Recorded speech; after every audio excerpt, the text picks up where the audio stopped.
जरा ध्यान देना, ऋषियों ने कहा कि कलयुग में तो केवल प्रभु का नाम जाप करने मात्र से कल्याण हो जाता है। कलयुग जोग जग ने ज्ञाना, एक आधार राम गुण गाना। केवल प्रभु का कीर्तन करने मात्र से ही कलयुग के पापों से मुक्ति हो जाती है। फिर ये बीच में आप विधि विधान का ठप्पा क्या लगा रहे हो? बार बार कह रहे हो कि विधि विधान के बिना कलयुग के भक्त पूजा पाठ जब तक यज्ञ हवन नहीं करते, जिसके कारण वो दुखी हैं। लेकिन भगवान, हे ऋषिवर, हे गुरुवर, कलयुग में केवल नाम आधारा, सुमर सुमर नर उतर ही पारा। फिर आपके शास्त्र विधि की कलयुग के भक्तों की क्या आवश्यकता है? बहुत सुंदर उत्प्रश्न किया है। आप भी कलयुग के भक्तों के मन में शंका होती है, तभी सूत जी महाराज ने बहुत सुंदर उत्तर दिया। बोले इस संसार में 4 प्रकार के भक्त होते हैं। कितने प्रकार के भक्त होते? जोर से बोलो। 4 प्रकार। 4 प्रकार के। गीता में कृष्ण भगवान ने अर्जुन को यही उत्तर दिया। चतुर्विद्या भजन्ते मां जना सुकृतिनो अर्जुन। ए अर्जुन, संसार में 4 प्रकार के भक्त होते हैं। तुलसी जी ने भी रामचरितमानस में काकभूषण ने बताया, राम भगति जग 4 प्रकारा। ध्यान देना, 4 प्रकार के भक्त होते हैं। इन 4 प्रकार के भक्तों में 2 प्रकार के भक्तों को ना पूजा की आवश्यकता है, ना पाठ की आवश्यकता है, ना जप की आवश्यकता है। केवल प्रभु का नाम स्मरण करने मात्र से ही कल्याण हो जाता है। जैसे नरसी, रैदास, कबीर, मीरा, नामदेव, अनेक ऐसे कलयुग के भक्त हुए हैं जिन्होंने केवल नाम मात्र स्मरण करने से प्रभु की प्राप्ति कर अपने जीवन का आनंद प्राप्त किया। 2 प्रकार के भक्त हैं जिनको किसी विधि विधान की आवश्यकता नहीं, केवल प्रभु का ध्यान करने पर, नाम लेने पर उनका कल्याण हो जाता है। लेकिन 2 प्रकार के ऐसे भक्त हैं जिनको बिना शास्त्र विधि के किए गए कर्म का फल बिल्कुल नहीं होगा। आइए इन 4 भक्तों के विषय में मैं आपको सरल भाषा में सुनाता हूं। और जितनी आप कथा सुन रहे हैं इस सुंदर दिव्यांग सत्संग भवन में और सत्संग चैनल के माध्यम से जो भी सुन रहे हैं, कागज पेन लेकर के नोट कर लेना। इन 4 भक्तों की डेफिनेशन, परिभाषा में दे रहा हूं और फिर आप खुद को देखना कि आप इन 4 में से कौन से भक्त हैं। आपको विधि विधान की आवश्यकता है या नहीं? ध्यान देना। पहला भक्त है आर्त भक्त। कौन सा भक्त है? पहला आर्त भक्त। आर्त भक्त। दूसरा भक्त है जिज्ञासु भक्त। तीसरा भक्त है अर्थार्थी भक्त और चौथा भक्त है ज्ञानी। या यूं कहे कि पहला भक्त आर्त कहलाता है, दूसरा भक्त अर्थार्थी है और तीसरा भक्त जिज्ञासु है और चौथा भक्त ज्ञानी है। अब इन 4 की ज्यादा समय नहीं अपने पास, सरल भाषा में आपको समझा देता हूं। अर्थार्थी भक्त कौन कहलाता है? अर्थार्थी भक्त किसको कहते हैं? सततम कीर्तयन्तो माम यतन्त च दृढ़व्रता। कृष्ण भगवान भी आर्त भक्त की परिभाषा दे रहे हैं।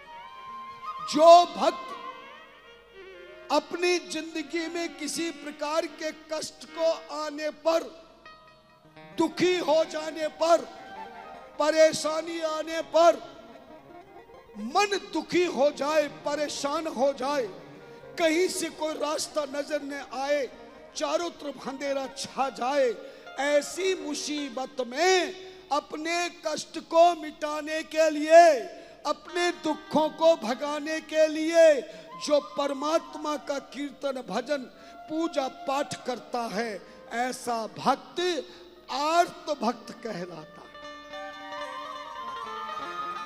कौन सा भक्त कहलाता है? जोर से बोलो। आर्त भक्त। आर्त शब्द का अर्थ होता दुखी, और इसी आर्त भक्त से, आर्त शब्द से आरती बनी है। ये जो हम आरती करते हैं ना, इसी आर्त शब्द से आरती बनी है। आर्त का मतलब है दुखी, और आरती का मतलब है प्रकाश में दीपक के माध्यम से परमात्मा को अपना कष्ट देकर के, उनके आशीर्वाद से उस कष्ट से मुक्ति का मार्ग मिल जाए, उनकी कृपा हो जाए, ऐसे धर्म कर्म को आरती कहते हैं। ध्यान देना, पहला भक्त आर्त, जैसे सुग्रीव है। सुग्रीव ने भगवान को केवल अपने कष्टों को मिटाने के लिए, गजराज ने अपने कष्ट को मिटाने के लिए भगवान को पुकारा, द्रौपदी ने अपने संकट को मिटाने के लिए भगवान को पुकारा। ऐसे भक्त आर्त भक्त कहलाते हैं। दूसरा भक्त है अर्थार्थी। अर्थ का मतलब होता पृथ्वी। पृथ्वी पर रहते हुए मनुष्य के जीवन के मन में कई प्रकार की कामना उठती हैं।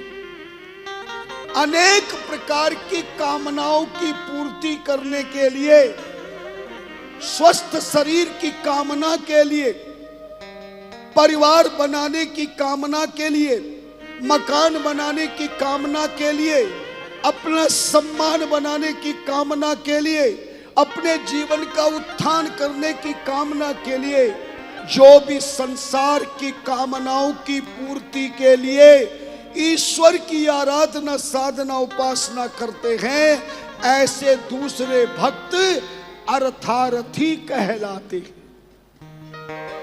ताली बजा के स्वागत किया करें। बात समझ में आ गई? तीसरा भक्त है जिज्ञासु। जिज्ञासु भक्त वो है जिसको कितना भी कष्ट आ जाए, दुख आ जाए, परेशानी आ जाए, पर वो दुख के लिए भगवान को कभी शिकायत मत करना। कहता है ये मेरे जीवन के कर्मों का फल मुझे मिल रहा है। उसे ना दुख की चिंता है और ना ही संसार की कोई कामना है। उसकी जीवन में एक इच्छा है कि चाहे परमात्मा तू मुझे कितना कष्ट दे दे, कितना दुख दे दे, चाहे तू नरक में डाल दे, ना मुझे मकान की इच्छा है, ना परिवार की इच्छा है, ना कारोबार की इच्छा है, ना रिश्तेदार की इच्छा है, ना व्यवहार की इच्छा है, ना संस्कार की इच्छा है, ना मेरे प्रचार की इच्छा है। मेरी एक इच्छा है कि तू अपने चरणों का पुजारी बना ले, और सदैव जिंदगी में तेरी झांकी को मैं ध्यान करता हुआ, हरदम तेरा नाम स्मरण करता हुआ, केवल तेरे दर्शन करता रहूं। बस इसके अलावा मुझे कुछ भी नहीं चाहिए। मेरो तो गिरधर गोपाल दूसरो ना कोई। किसी भी देवी देवता की पूजा करते समय चावल का प्रयोग नहीं करना चाहिए। किसका प्रयोग नहीं करना चाहिए? चावल। जोर से बोलो। चावल। आप भी मेरी बात सुन के चौंक गए होंगे, पर ध्यान से सुनना। भगवान के सनातन धर्म के किसी भी देवी देवता के पूजा में चावल का प्रयोग नहीं होना चाहिए। क्योंकि आज तक तुम्हें किसी ने बताया नहीं। जितने लोग पूजा करते हैं, और मैं तो पूजा कराने वालों को भी देखता हूं, वो भी चावल चढ़वाते हैं। ध्यान देना, चावल का दाना जब तक छिलके में होता है तब भी वो चावल नहीं कहलाता। क्या कहलाता है? धान। धान कहलाता है। और छिलके से बाहर टूटा हुआ और साबुत चावल का दाना एक साथ मिल जाता है, तब ये चावल कहलाता है। और जिस चावल को बर्तन में पकाकर, ध्यान देना, जिस चावल को बर्तन में पकाकर खाने लायक बनाया जाता है, उस चावल को भी चावल नहीं कहते। क्या कहते हैं? भात कहते हैं। क्या कहते हैं? भात। जोर से बोलो। भात। लेकिन जो पूजा में चावल का दाना काम आता है, इस पूजा में प्रयोग होने वाले चावल के दाने को चावल नहीं, अक्षत कहा जाता है। क्या कहा जाता है? अक्षत। और अक्षत हिंदी का शब्द है जिसका अर्थ आप भी अच्छी तरह समझते हैं। अक्षत का मतलब है ऐ मानी नहीं, क्षत मानी टूटा हुआ। चावल का दाना कौन सा अक्षत कहलाएगा? जो टूटा हुआ नहीं है। साबुत चावल के दाने को अक्षत कहते हैं। और देखना, कभी पंडित जी पूजन कराएंगे, पाद्यम अर्घम आचमन विश्रनानम समर्पयामि, वस्त्रम समर्पयामि, कंधम विलेपयामि, या चावल समर्पयामि नहीं बोलते, अक्षतम समर्पयामि। अर्थात भगवान को चावल ना चढ़ावे। चावल किसको कहते हैं? जो टूटे हुए और साबुत दोनों एक साथ मिले हो, ऐसे चावल के दाने को क्या कहते? जोर से बोलो। अक्षत। चावल कहते। चावल। लेकिन जिस चावल के दाने में एक भी दाना टूटा हुआ नहीं है, जो चावल का दाना साबुत है, उसका क्या नाम है? अक्षत। इसलिए देवी देवताओं की पूजा में चावल का प्रयोग नहीं करना। किसका प्रयोग करेंगे? जोर से बोलो। अक्षत का। अक्षत।